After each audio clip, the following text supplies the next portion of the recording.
So, we're here today doing the We Promise Nothing Awards, and we're going to do Best Use of Effects really quick for you folks, just to give you an idea of what it's like for the We Promise Nothing Awards when we cover our other categories. You can definitely click on that video as well. But, right now, we're going to cover Best Use of Effects, and here to help me cover that is Clayton, Dabu, and Myles. Say hello, folks. Hi, guys. Hey, yo.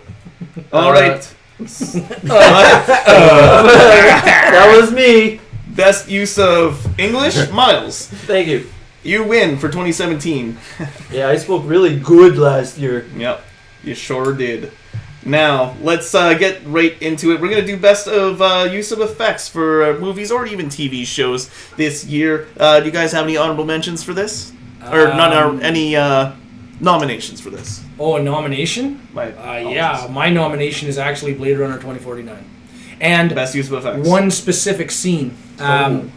The quote-unquote sex scene with Joy. Because they used... because they used the effect in a really interesting and original way. I thought... So, to give you the backdrop...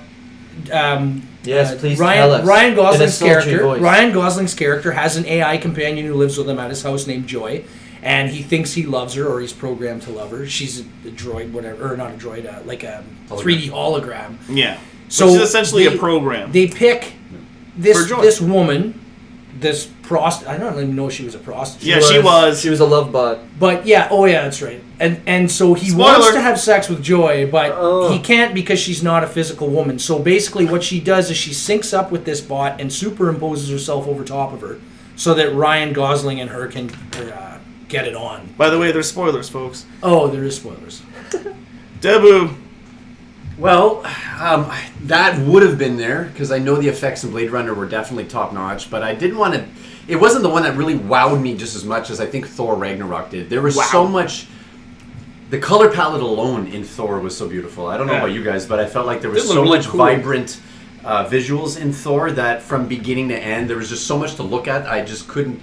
A lot of beautiful eye candy. The whole movie is just great eye candy. I agree with the eye eyes candy. Diabetes. Yeah. Kind of is. But I think to me it was just an interesting and playful use of a universe that we will never see because it doesn't exist, right? So, and on top of that, we got to actually see the whole... You know, it also got blown up, so it can't exist anymore. Yeah, that too. No longer Asgard. Spoiler! It was simply that. It was just a lot of great eye candy to be seen. And it wasn't that the whole movie was nothing but eye candy. There was a bit of substance to it that actually kept me driving throughout the whole film, but the visuals just were great on top of it, so... And Myles. Well, it's funny you should mention that threesome, or 2.5-some, whatever you want to Two and a half some.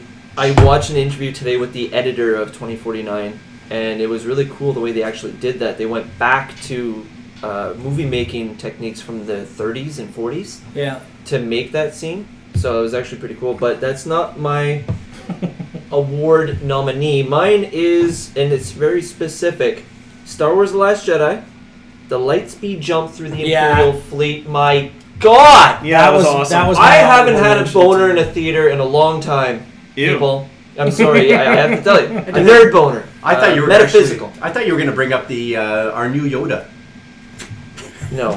No, that wasn't your special effects. I was actually okay with that, but it was that scene, the way that it was made. You knew what was going to happen, in a sense. You knew people were going to die, but the execution was so fucking amazing.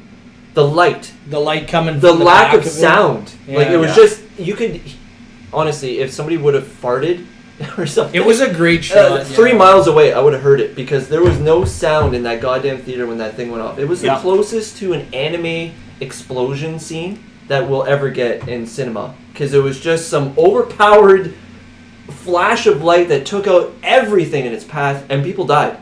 Yep. It was amazing. So I'm gonna echo. I'm gonna echo what you're saying, because I thought you already gave yours. No, I didn't actually. Oh, sneaky, huh? Oh, wow. So I am also gonna say Last Jedi. Now, it is not my favorite movie of the year by far, but the effects are fucking cool. Like, the stuff that is cool is really cool. Yes. And that scene is just one of them. I love the Salt Planet with the crystal critters. That was a very beautiful visual. Talk about eye candy. And then also the mirror scene with Rey when she goes into the pit of mirrors and she snaps her fingers. That was cool too, really yeah. cool. So that's my vote, and I think that solidifies it, right? That is the best use of effects, the Nothingy Award for 2017. And if you want to hear more categories that we'll be voting on, then definitely check out our episode Best of 2017, the We Promise Nothing Awards.